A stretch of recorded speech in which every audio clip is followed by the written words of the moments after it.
We had conquered entire star systems without resistance.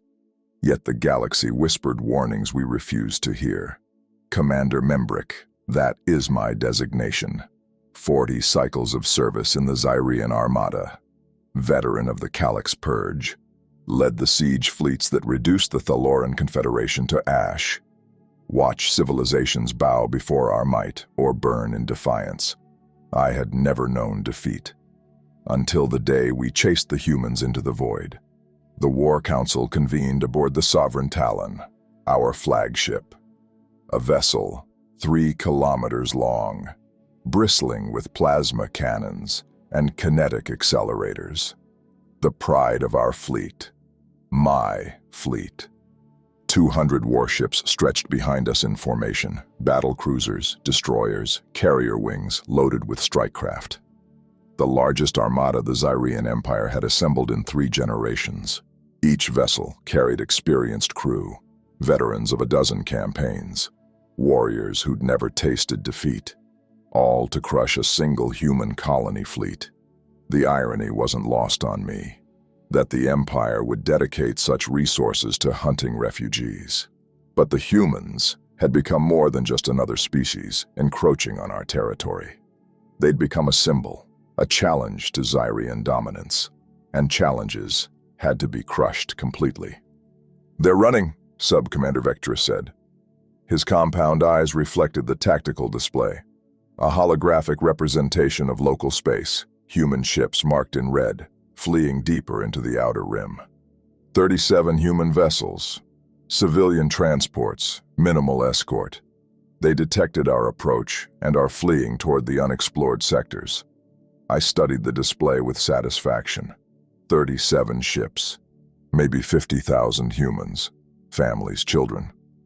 The remnants of 3 colony worlds we'd already burned. They'd fought well on the ground, resourceful, determined. Their soldiers had held positions that should have fallen in hours for days. Their pilots flew with reckless courage that bordered on insanity. But courage meant nothing against superior numbers, against superior technology, against the inevitable. "How long until we overtake them?" I asked. 8 hours at current pursuit speed. "They're burning their engines hard, but our vessels are faster. Accelerate. I want them disabled within 6. Vectress shifted uncomfortably. His carapace plates clicked, a nervous gesture. "Commander, there's an anomaly ahead, a gravitational disturbance. Sensors can't identify the source." I leaned forward, studying the region he indicated. A section of space where the readings went strange, warped, like something massive was pulling at the fabric of reality itself, creating ripples in space-time. What kind of disturbance? Unknown. The readings are inconsistent. Gravitational fluctuations that shouldn't exist in empty space. It could be a stellar remnant, a neutron star, perhaps, or a collapsed protostar we haven't cataloged. Will it interfere with our pursuit? It shouldn't. The humans are fleeing directly through that region. If they can navigate it, so can we. I looked at the display again. At the fleeing human ships. At the prize that would cement my legacy as the commander who ended the human threat permanently. "Maintain course," I ordered. Vectress shifted again. That nervous clicking. "Commander, perhaps we should proceed with caution. The readings are unusual. We should send a scout ship ahead. And give the humans time to escape?" Number. We have conquered worse than navigational anomalies. We've fought through asteroid fields, stellar storms, and supernova remnants. A gravitational disturbance won't stop this fleet. He bowed, accepting the decision. "As you command." But I saw the doubt in his eyes. Vectress had served with me for 8 cycles. A competent officer, skilled tactician, but he lacked the instinct for decisive action. He questioned when he should obey, hesitated when he should act. It would cost him advancement. The Empire rewarded boldness, not caution. The fleet advanced in perfect formation, 200 ships moving as one entity. A demonstration of Zyrean discipline and coordination, a sight that had made entire civilizations surrender without firing a shot. We were hunters, and humanity was prey that had evaded us for too long. The humans had appeared in our territory 12 cycles ago, a species we'd never encountered, spreading through the outer systems like parasites, building colonies on worlds we'd marked for future expansion, claiming resources that belong to the Empire. The Zyrean Empire does not share territory. We sent diplomats first, standard protocol, offered them the choice all new species received: integrate into the Empire as a client state, or withdraw from our space immediately. They returned our diplomats with recordings of human laughter. The humans called our demands colonial arrogance, said they had as much right to the stars as we did, claimed the galaxy belonged to no one species. Foolishness. The galaxy belonged to those strong enough to take it, so we sent warships instead. The first contact war lasted 3 cycles. We burned 17 human colonies, destroyed hundreds of their vessels, pushed them back system by system, world by world. But they didn't surrender, didn't bow.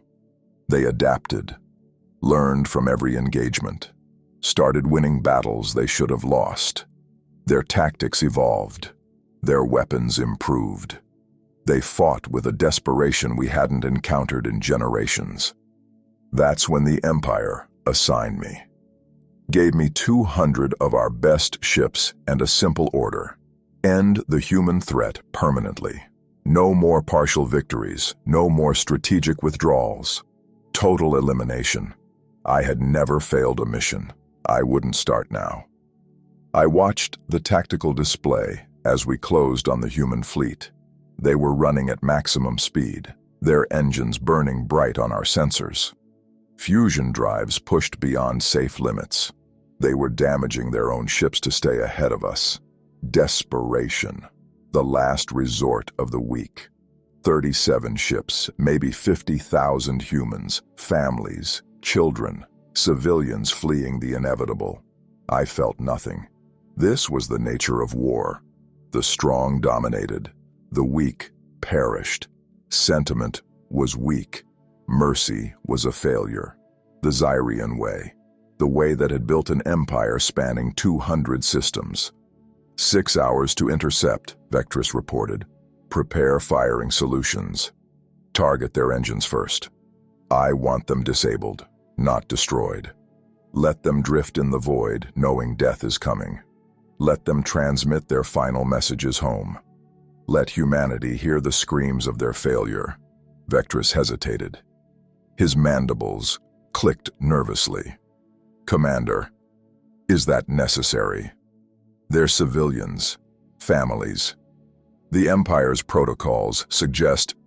The Empire's protocols left us fighting humans for 3 cycles. My protocols will end them in 1. Civilians today are soldiers tomorrow. Children today are future colonists. We eliminate the threat completely. All of it. He said nothing. Returned to his station with the posture of someone who disagreed but lacked the courage to argue. I had served with Vectress for 8 cycles. He was competent, skilled, but soft. He questioned orders when he should obey, showed mercy when he should show strength. It would cost him advancement. The Empire needed commanders who understood that victory required sacrifice, required hardness, required the willingness to do what was necessary. The hours passed. The human fleet remained ahead of us, just out of weapons range, fleeing deeper into the region of gravitational distortion. Our sensor technicians reported increasing anomalies. Space itself seemed to warp in that region. Navigation became less precise. Communications experienced strange delays. But we pressed forward. We were the Zyrean Armada. We didn't retreat from anomalies. Commander, Navigation Officer Thys called out. Her voice carried an edge of concern. The anomaly is growing stronger. Gravitational readings are increasing exponentially. Define exponentially. 20% increase in the last hour, 30% in the last 20 minutes, 50% in the last 5 minutes. Whatever's out there, it's massive, far larger than any stellar remnant should be. And we're getting closer. I studied the display more carefully. The distortion was centered ahead of us, exactly where the humans were heading, exactly where they'd been fleeing for 6 hours. Are humans being affected? Sensors show their formations are becoming erratic. Some ships are drifting off course.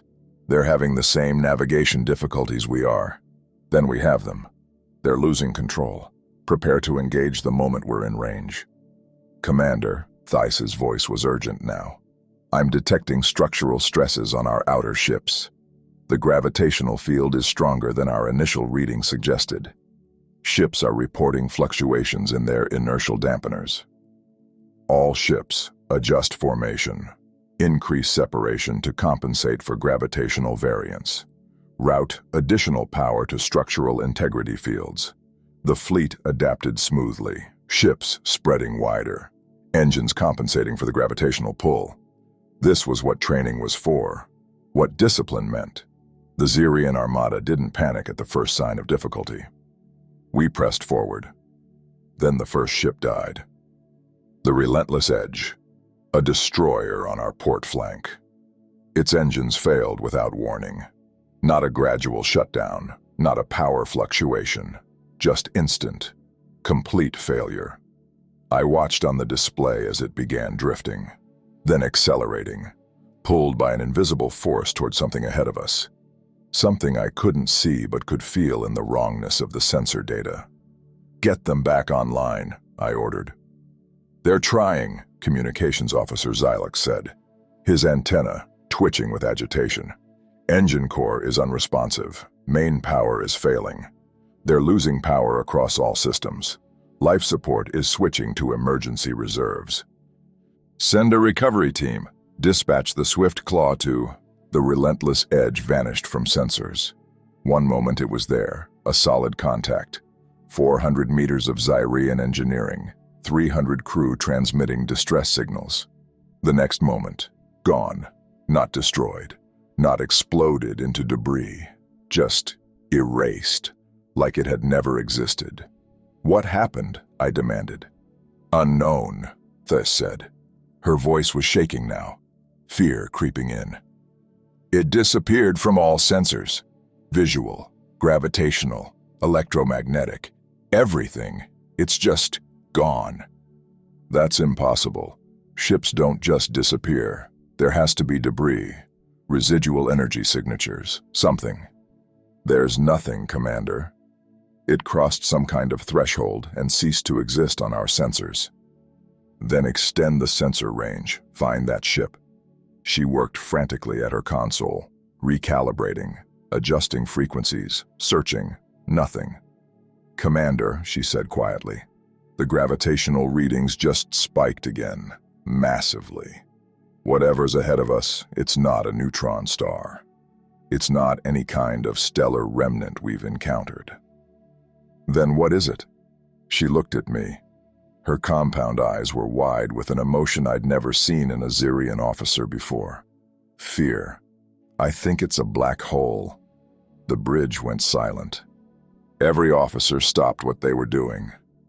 Turned toward the main display, toward the region of space that had just consumed one of our ships. Black holes, cosmic predators, regions where gravity was so intense that not even light could escape, where the laws of physics broke down into quantum chaos, where everything that crossed the event horizon was consumed forever, crushed into singularity, erased from the universe. I had studied them in the academy, knew the theory. They knew they formed from collapsed massive stars, taking thousands of years to develop, but I'd never encountered one. Few had. They were rare, dangerous, the kind of thing you marked on charts and avoided. Confirm that reading, I said. My voice was steady, but something cold was spreading through my chest. Theis worked frantically, running calculations, cross-referencing data. Confirmed. Mass readings are consistent with a stellar mass black hole, approximately 12 solar masses, Schwarzschild radius of approximately 35 kilometers. And, Commander. What? It wasn't there yesterday. Our long-range scans from 24 hours ago show nothing in this region. No gravitational anomaly, no stellar remnant, no spatial distortion. This black hole appeared within the last standard day. That was impossible. Black holes didn't just appear. They formed from collapsed stars over millennia. The process was gradual, predictable. It left evidence, supernova remnants, gravitational waves, radiation signatures. Unless... The humans, I said quietly. Every officer turned toward me. They created it, I continued. It's a weapon. They lured us here deliberately, created a black hole to destroy our fleet. Vectress stared at me. Commander, that's not possible. Creating a black hole artificially would require technology beyond anything we've encountered. Beyond anything theoretically possible with current understanding of physics. The energy requirements alone. They've surprised us before. Adapted faster than we predicted. Developed weapons we didn't anticipate. Why not this? Because this isn't just advanced technology. This is manipulating the fundamental structure of space-time. This is playing with forces that... Get us out of here, I interrupted. All ships, reverse course immediately. Maximum burn. Emergency protocols. Move. The fleet responded instantly, 200 ships turning in perfect synchronization, engines firing at maximum power, burning fuel reserves we'd planned to use for the return journey. But the black hole was hungry, and we were already too close. 3 more ships lost power simultaneously. The Defiant Spirit, the Razor Wind, and the Morning's Vengeance, all on our outer flanks. All beginning to drift backward despite their engines firing at full power. Can we recover them? I asked. Negative, Vectress said. His voice was hollow now, professional detachment cracking under the reality of what was happening. They're beyond the ergosphere, the region where the black hole's rotation drags space-time itself. Once they cross the event horizon, they'd be gone. Crushed by gravity so intense it tore atoms apart, stretched into streams of matter by tidal forces, dead before they comprehended what was happening. I watched them disappear from sensors. 3 ships, 900 crew, warriors who'd served loyally, who'd followed my orders without question. Gone. All remaining ships. Emergency FTL jump, I ordered. Plot coordinates away from the gravitational field. Jump to any safe system. Scatter if necessary. Just get away from this thing. FTL drives are offline, Theiss reported. Her voice was breaking now. Fear of overwhelming training. Gravitational distortion is too strong. We can't create a stable warp bubble. The space-time curvature interferes with the field generation. Then we run on the sublight. Now, all ships, maximum burn. Dump all non-essential mass. I want every ounce of thrust you can generate. The fleet burned hard, engines straining beyond design specifications, hulls groaning under the acceleration. But we were too close. The black hole's gravity well extended farther than our sensors had predicted.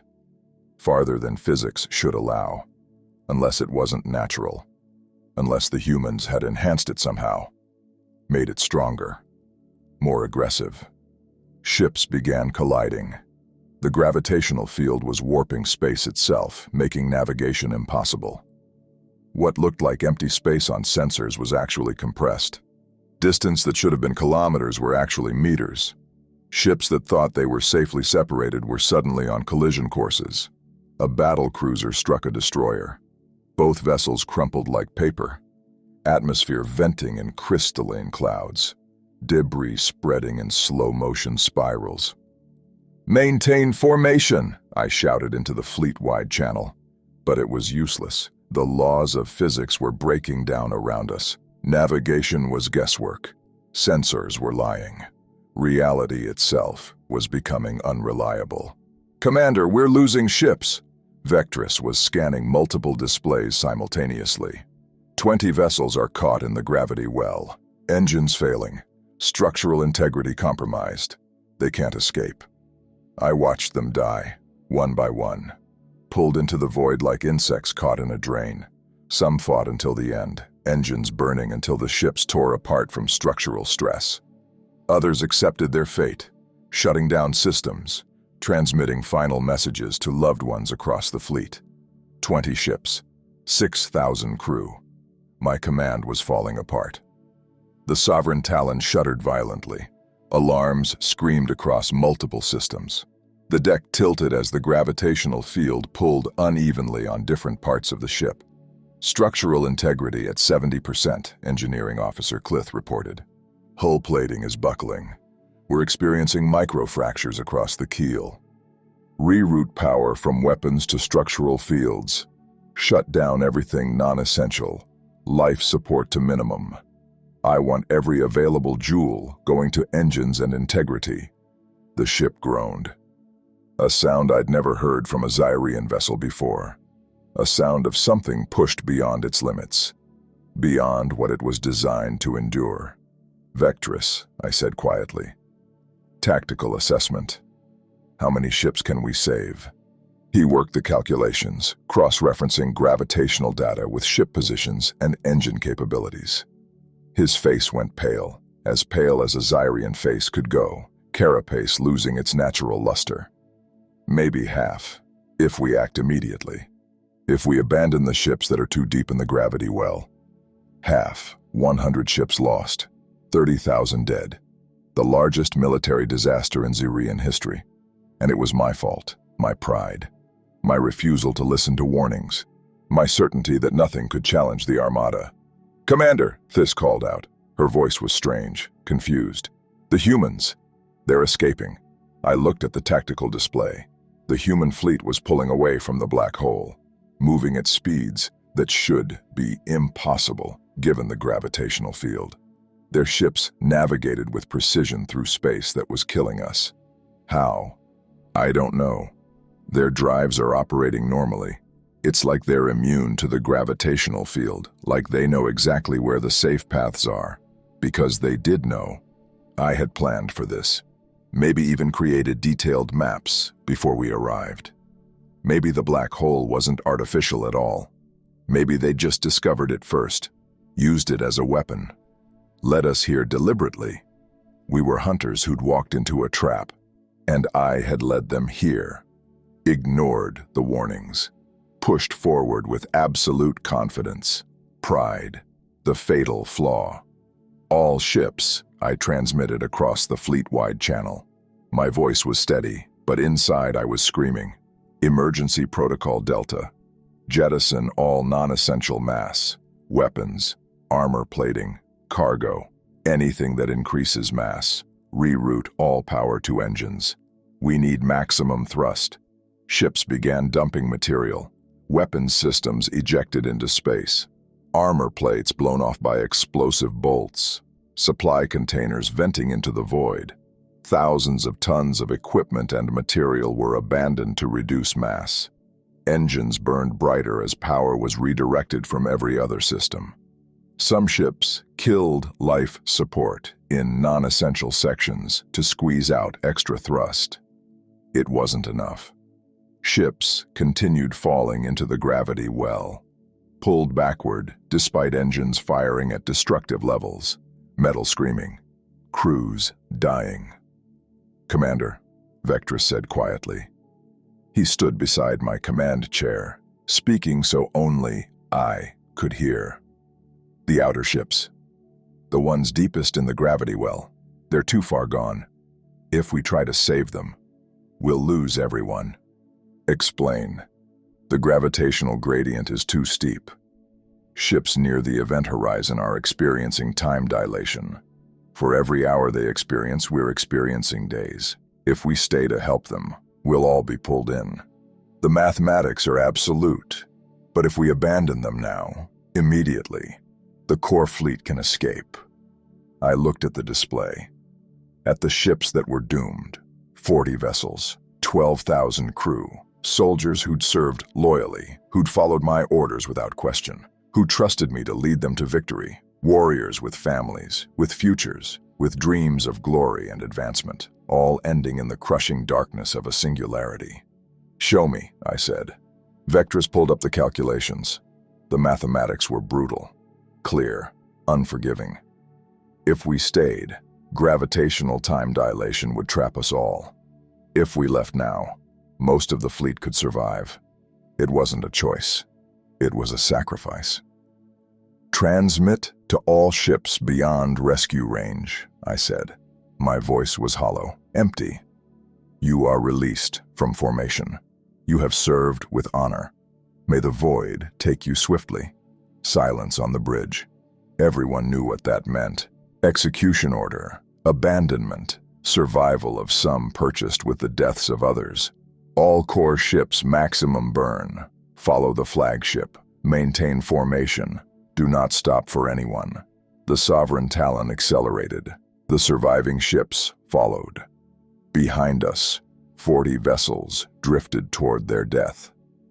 I listened to their final transmissions, kept the channel open, made myself hear it. Some cursed me, called me a coward, murderer, promised that my name would live in infamy.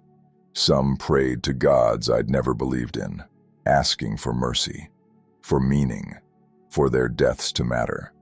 Some went silent, accepting, understanding the mathematics that made their sacrifice necessary. All of them died. The black hole consumed them. Ships and crew alike, erased from existence.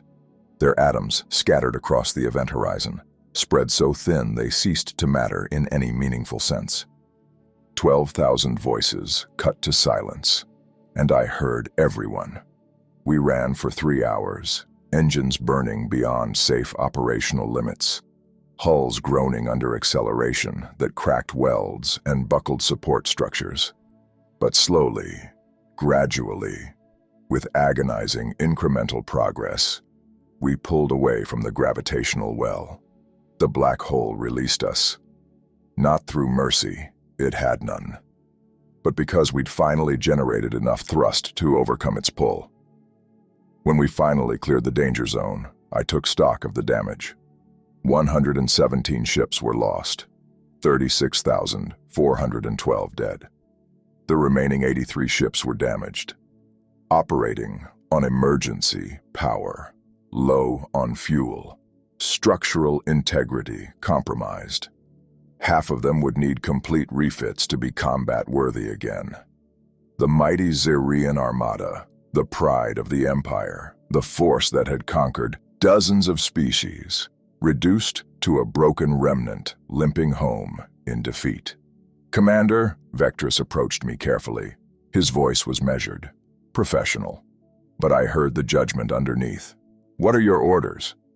I stared at the tactical display, at the human fleet now safely beyond our reach, continuing deeper into unexplored space, at the black hole that had destroyed us, still visible on long-range sensors, at the debris field where thousands of my soldiers had died.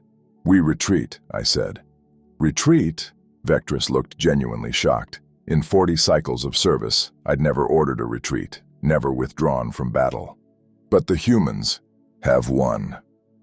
They lured us into a trap, used our pride against us, used our determination against us. We underestimated them completely. We could regroup, request reinforcements from the Empire, return with a larger force. And tell them what, Vectress? That I led 200 ships into a black hole? That we lost more than half the fleet to a human ambush? That I ignored sensor warnings and navigational data and charged ahead anyway, because I was certain nothing could stop us? He said nothing. Set course for Imperial space, standard formation, no pursuit, no engagement. We limp home and face whatever judgment awaits. "As you command." The fleet turned, limping back toward home. defeated. Every ship was damaged. Every crew was traumatized. Every warrior carried the knowledge that we'd been beaten not by superior firepower, but by superior intelligence. The humans hadn't destroyed us with weapons. They destroyed us with the cosmos itself. I stood on the bridge of the Sovereign Talon and watched the stars. They looked different now, colder, more hostile, filled with dangers I'd been too arrogant to see. For 40 cycles, I had been a hunter, the predator, the strong who dominated the weak. Today, I learned what it meant to be prey. The humans had done something I'd thought impossible. They'd either created or harnessed a black hole, turned the fundamental forces of the universe into a weapon. They didn't need superior ships or better tactics. They used the void itself. And in doing so, they taught me something I should have known all along. The galaxy doesn't care about pride, about strength, about empire, about how many systems you've conquered or civilizations you've destroyed. The void consumes all equally. We had burned 17 worlds, killed millions, destroyed hundreds of their ships, built an empire spanning 200 systems through strength and determination. But we couldn't fight gravity, couldn't intimidate a black hole, couldn't command space-time itself to obey Zyrean law. In my arrogance, I'd led 36,000 soldiers to their deaths. Good soldiers, loyal soldiers, warriors who'd trusted me, who'd followed me into hell because I was too proud to see the danger, because I'd believed we were invincible.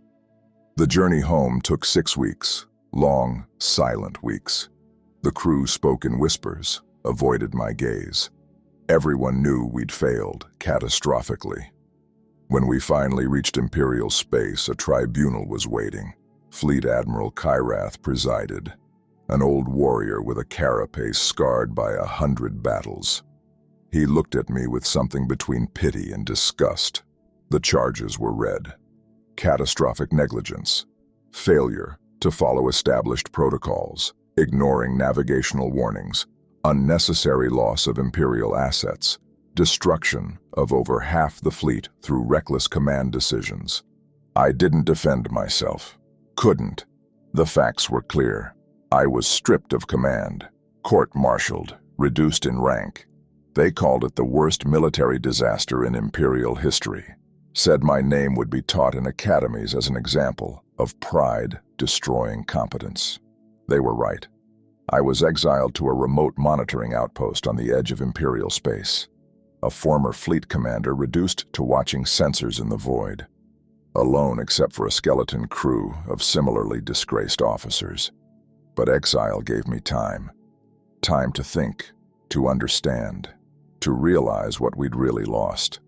The galaxy had changed. Humanity wasn't just another species to conquer. They were different, dangerous, capable of things we'd never imagined. They thought in ways we didn't understand, used strategies that seemed insane until they worked. And we'd made them our enemies, made them desperate, made them willing to weaponize the cosmos itself. I spent my nights staring at the stars, at the region where the black hole waited, still there, still hungry, still consuming anything that came too close. A monument to our failure, to my failure. Sometimes I wondered about the 36,000 who died. Did they know death was coming? Did they feel the gravity crushing them? Did they have time to understand what was happening? Or did they simply cease to exist, consciousness extinguished before they could comprehend the end? I hoped it was the latter, quick, painless, over before awareness could process the horror. But I suspected it was the former, long, terrifying, fully aware as the tidal forces tore them apart, knowing they were dying, knowing I'd led them there, knowing their commander had failed them. The Empire launched new campaigns against humanity. Different commanders, different tactics, more cautious approaches, smaller fleets, better reconnaissance. They all failed. Some withdrew after minor skirmishes. Some were ambushed and destroyed. Some simply disappeared, pursued human fleets into regions of space, and were never heard from again. Because humanity had shown us something that couldn't be unlearned, something that changed the fundamental nature of the war. They'd shown us fear. For generations we'd been terrorized. The nightmare, the force that civilizations dreaded. Species surrendered at the mere sight of our fleets. Worlds paid tribute to avoid our wrath. Now we knew what it felt like. To face something stronger, something more ruthless, something that could destroy us with weapons we couldn't comprehend, something that turned the cosmos itself against us. The void had shown me fear, and I would carry that fear until I died. Years passed. The war continued. Neither side won. Both sides are bleeding. The Empire tried everything. Diplomatic overtures, economic sanctions, blockades, massive fleet actions, covert operations, biological weapons. Nothing worked. The humans adapted to everything, survived everything, kept fighting with a desperation that made them unpredictable and dangerous. Then one day, 3 years into my exile, a message arrived at my outpost. Encoded transmission on a human frequency, directed specifically to me. My communications officer brought it to me. A young technician named Pyler, exiled for a minor protocol violation. "Commander, you should see this." I almost didn't open it. What could humans possibly want with a disgraced officer on a forgotten outpost? But curiosity won. The message was a video. A human face on the screen, male, middle-aged by their standards, wearing what looked like a military uniform, dark blue with insignia I didn't recognize. "Commander Membryck," he said, in accented but understandable Zyrean. "My name is Admiral James Jang. I commanded the human fleet you pursued 3 years ago, the fleet that led you to the black hole." I leaned forward, every sense focused on the screen. "I want you to know, that black hole was real, natural, but we didn't create it." He paused, choosing words carefully. "We discovered it 3 months before your pursuit. Our survey ships detected the gravitational anomaly. We classified it as a severe navigation hazard, established warning beacons, marked it on all our charts as a region to avoid." He looked directly at the camera. At me. "When your fleet started chasing us, when we realized you wouldn't stop, when we understood you intended to destroy every ship, kill every person aboard, we had a choice. Run into safe space and be destroyed by your superior numbers and firepower, or run through the black hole's gravity well and hope, pray, that you'd follow us without recognizing the danger until it was too late." His expression was complicated, regret mixed with grim satisfaction. "You did follow, and I'm sorry for the soldiers you lost. Truly, they were warriors following orders. They didn't deserve that death. But you need to understand something, Commander. Humanity doesn't want this war. We never did. We're not conquerors. We're not trying to build an empire. We just want to exist, to build our homes, to raise our children, to live in peace." He leaned closer. "But if you won't give us peace, we'll fight with everything we have. Stars, planets, black holes, quantum singularities. We'll weaponize the fabric of space-time itself if that's what survival requires. Because we have no choice. You've made that clear." A long pause. "Tell your empire. Tell them the war can end any time. All they have to do is acknowledge our right to exist, leave our colonies alone, let us build our lives. But if they keep coming, if they keep trying to exterminate us, we'll keep fighting, and the void has more weapons than you can imagine." The transmission ended. I sat in silence for a long time, staring at the blank screen. He was telling the truth. I could hear it in his voice, see it in his eyes. The black hole hadn't been a weapon, just a hazard, A desperate gamble by people who had nothing left to lose. And I'd fallen for it. Led my fleet straight into the trap because I couldn't conceive of prey being clever enough to use the cosmos against us. But the message wasn't really about the black hole. It was about the future. About what humanity would do to survive. They'd fight with everything. The universe itself, if necessary. And they'd win.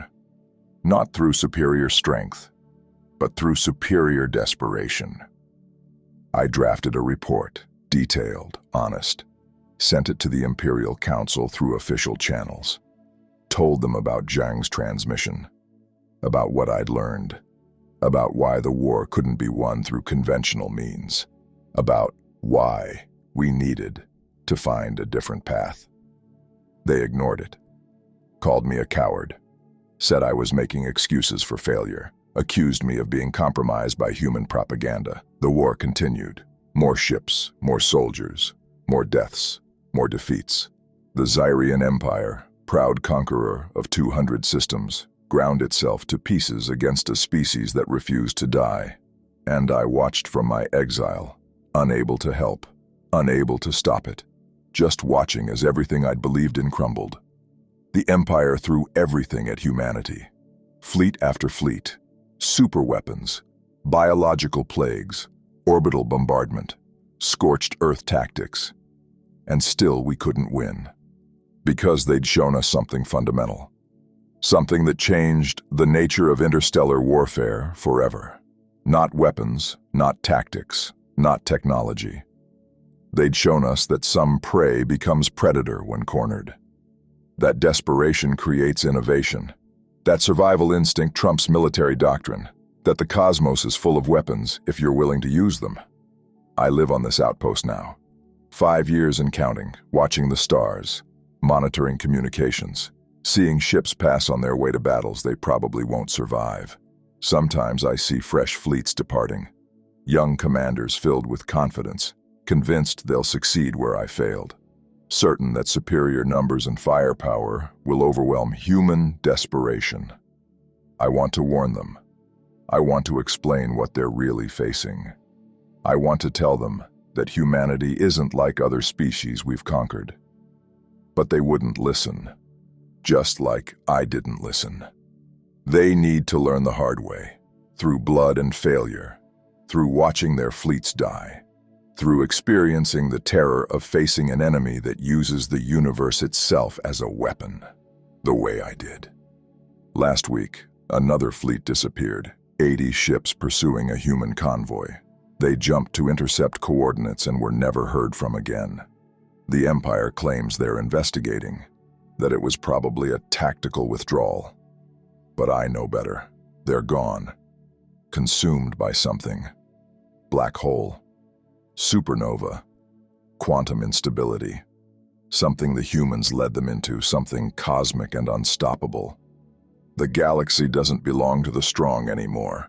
It belongs to the desperate, and humanity is the most desperate species I've ever encountered. That's why they'll win. Not today, not tomorrow, but eventually. Because they're willing to weaponize the cosmos itself. Willing to use forces we consider acts of nature, willing to turn the fundamental laws of physics into instruments of war. And because we're still fighting like it's a conventional war, still thinking in terms of ships and weapons and territorial conquest, while they're thinking in terms of survival by any means necessary. I understand now what Admiral Zhang was really saying in his message. He wasn't threatening us. He was warning us that humanity had crossed a threshold, had become something new, something that would do absolutely anything to survive. And the void is full of weapons for those willing to use them. I spend my nights watching the stars, waiting for news that will never come, news that the Empire has changed tactics, that we've found a way to coexist, that the war has ended through negotiation rather than extinction. But it won't come, because empires don't change, don't adapt. don't acknowledge mistakes. They just grind forward until something stops them. And the void always has the last word. Sometimes I think about the 36,000 who died under my command. Wonder if they haunt the event horizon, if some quantum echo of their consciousness remains, trapped in the infinite moment of death.